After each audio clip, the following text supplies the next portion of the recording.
another point that I wanted to cover real quick, because I want to get into some of the critiques here, right? You've got the Second Circuit, obviously a huge contrast.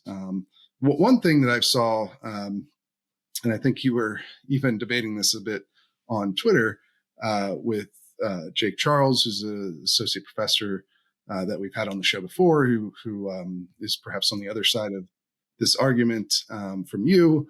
But he was saying that maybe in a certain sense that the brevity of the court's ruling in this case is a Achilles heel of it that shows there wasn't enough analysis put in, whereas the Second Circuit was quite thorough in justifying their reasoning. What do you make of that argument? Like, a lot of the individual sensitive places that were struck down in this ruling were, it was basically the same logic used on all of them. Do you see that as a weakness of it, or how you respond to that sort of criticism? I mean, with all respect to Jake, obviously he does disagree. But the reason the Second Circuit ruling was so long, the longest of any of these cases, by the way, because a lot of district courts have agreed with Judge Carney in their analysis. But the reason it was so long was because it was tortured logic. It was trying to do everything it could to uphold the law, and even it couldn't uphold the vampire rule. But it went through a series of places and applied logic that the Supreme Court has already rejected. For example, it kept coming back to this idea of a place being crowded being a sufficient characteristic to ban it. When the Supreme Court rejected that, it said you cannot ban carry in places where people typically congregate. You can't ban carry in all Manhattan, for example. They use that as an extreme example. But and also the Second Circuit essentially adopted Professor Charles's view that they should try and narrow Bruin from below. They cited his article approvingly, but that to me is not that much different than citing a dissenting opinion, because that's what Professor Charles's article is, a critique of Bruin. It's not saying how to properly apply it. It's criticizing it and saying how courts can try and mitigate it. So the reason Judge Carney's ruling was a little brief, and by the way, I should note that the Second Circuit did go on at length about permit issuance. So although it was 200 pages long, not all of that was about sensitive places.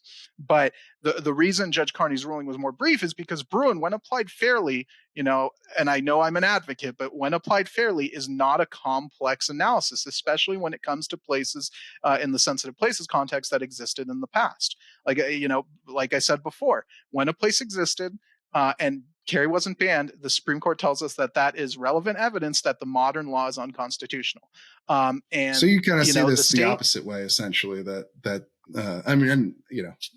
Obviously this was your argument in this case, right? But the brevity of these some of this analysis is what is required by Bruin, because some of these things are extremely straightforward, basically. Yeah, and if let's just say if a place existed in the past and you're going on page after page trying to look at supposed analog laws that are completely dissimilar, you're clearly trying to do the work of the state to uphold the law instead of doing what Bruin commands.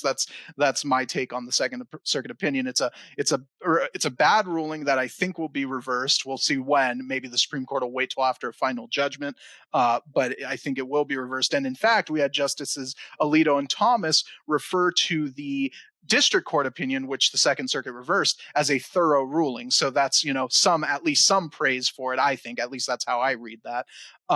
And we'll see if they take action now or later to correct the Second Circuit. Right. And I plan to have Professor Charles on again in the future. So, we're not just, I'd love to get his. Yeah. And to be clear, no disrespect to Professor Charles. I like him personally, but clearly we are on opposite ends of the spectrum here on that. Right. Which is why I would like to have both of you on, so we can get a clear viewing, airing of everyone's views on these things, because I respect both you guys. But there was another critique in line with this that I saw also some reporters making about essentially that there is sort of an outrage about how now people will be able to carry in banks or in the parking lots of nuclear facilities or some of these other locations that were enjoined by this ruling. But my understanding is that that's already that doesn't change anything. That's how things are right now, and that this law would have restricted these places as a new feature, not so the judge is not really actually undoing anything, right? Yeah, and that's a big difference from some of our other cases where we're trying to reverse laws that have been in place for a while, like a magazine ban, assault weapon ban, whatever.